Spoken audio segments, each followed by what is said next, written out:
মাননীয় সদস্যগৰাকীয়ে আমাৰ গিবন যিখন ৰিজাৰ্ভ মানে হলঙাপাৰ গিবন ৰিজাৰ্ভ ৱাইল্ড লাইফখনৰ প্ৰতি তেখেতৰ যথেষ্টখিনি গুৰুত্ব তেখেতে সদায় আৰোপ কৰি থাকে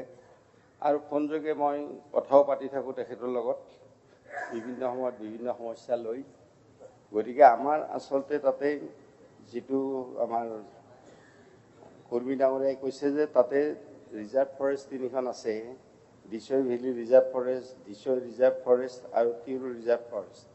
এই গোটেইকেইখন নাগালেণ্ড বৰ্ডাৰৰ লগত এডজাচেণ্ট আৰু তাতে আমাৰ হলঙাপাৰ ৰিজাৰ্ভ ফৰেষ্টখনৰ লাগি আছে এতিয়া মাননীয় সদস্যগৰাকী কোৱা মতে আমাৰ তিনিটা আমাৰ ফৰেষ্ট বেটেলিয়ান আছে আৰু তেখেতে কৈছে ক'ত ক'ত এই বেটেলিয়ানকেইটা আছে গতিকে আমাৰ চতুৰ্থ বেটেলিয়ানটো এতিয়ালৈকে আমাৰ হোৱা নাই যদি মাননীয় মুখ্যমন্ত্ৰীয়ে আমাক আমি আলোচনা কৰি আছোঁ যি নহওক সেইটো বেলেগ কথা গতিকে মাননীয় মুখ্যমন্ত্ৰী ডাঙৰীয়াই যদি আমাক চতুৰ্থ বেটেলিয়ান এটা দিয়ে চৰকাৰে যদি আমাক চতুৰ্থ বেটেলিয়ান এটা দিয়ে তেতিয়া আপোনাৰ কথাটো নিশ্চয় বিবেচনা কৰা হ'ব সেইটো মই কথা আপোনাক মানে আশ্বস্ত কৰিলোঁ আৰু তাৰ উপৰি এতিয়া আমাৰ যিখন হলঙাপাৰ গিবন ৱাইল্ড লাইফ আৰু বাকী তিনিখন আমাৰ যে ৰিজাৰ্ভ ফৰেষ্ট আছে তাতে আমি ইতিমধ্যে আমাৰ যোৰহাট ডিভিজনৰ আণ্ডাৰত আমি ইতিমধ্যে 12জন আছাম ফৰেষ্ট বেটেলিয়ান আমি দি থৈ দিছোঁ যেতিয়াই প্ৰয়োজন হয় যাতে তেওঁলোকে কাম কৰিব পাৰে আৰু ইন এডিশ্যন টু ডেট আমাৰ যিটো গেলেকীত যিটো আমাৰ 4th কামাণ্ডো বেটেলিয়ান আছে আছাম পুলিচৰ গতিকে 4th আছাম পুলিচ বেটেলিয়ানৰ কামাণ্ডো ফ'ৰ্চৰ পৰা আমি প্ৰায় 38 নাম্বাৰ কামাণ্ডো বেটেলিয়ান যোৰহাট ডিভিজনৰ আণ্ডাৰত দিয়া হৈছে আৰু যেতিয়াই তাতে প্ৰয়োজন হয় তেতিয়াই তেওঁলোকে তাত কাম কৰিব পাৰিব সেই কামাণ্ডো বেটেলিয়ান এইটো একশ্যন গ্ৰুপ বুলি কোৱা হয় সেই একশ্যন গ্ৰুপটো আছে আৰু ফৰেষ্ট বেটেলিয়ানটো আছে আৰু ইন এডিশ্যন টু ডেট যদি কিবা আৰু সমস্যা আপুনি অনুভৱ কৰে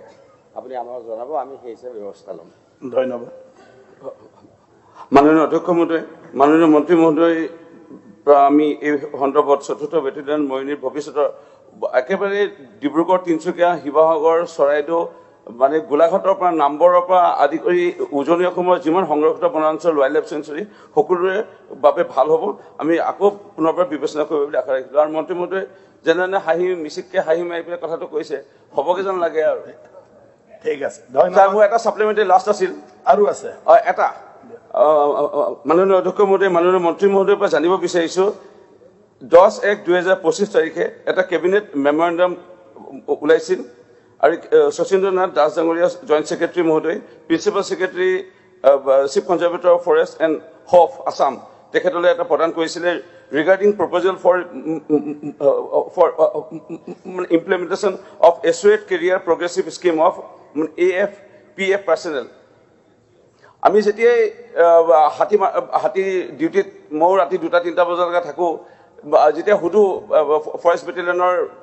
লোকসকলক কিবা অসুবিধা তোমালোকৰ কিবা ক'ব লগা আছে নেকি বোলে আমি খুচ আমি আনন্দিত মুখ্যমন্ত্ৰী ডক্টৰ হিমন্ত বিশ্ব শৰ্মা ডাঙৰীয়াৰ পৰা চাকৰি লাভ কৰি আমি খুব শান্তিৰে কৰি আছোঁ আমাৰ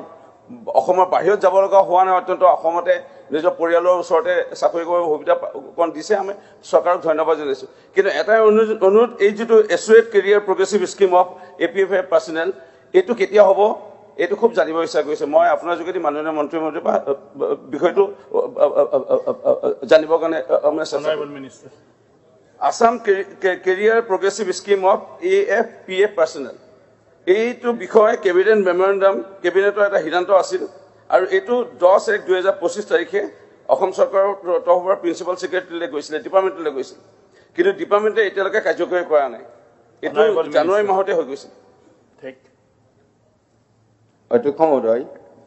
মাননীয় সদস্যগৰাকীয়ে যিটো কথা কৈছে সেইটো লৈ আমি কনচাৰ্ণ একচুৱেলি অকল তাৰেই নহয় বিভিন্ন ঠাইত আমাৰ ফৰেষ্টত যিখিনি কাম ৱাইল্ড লাইফত কাম কৰি আছে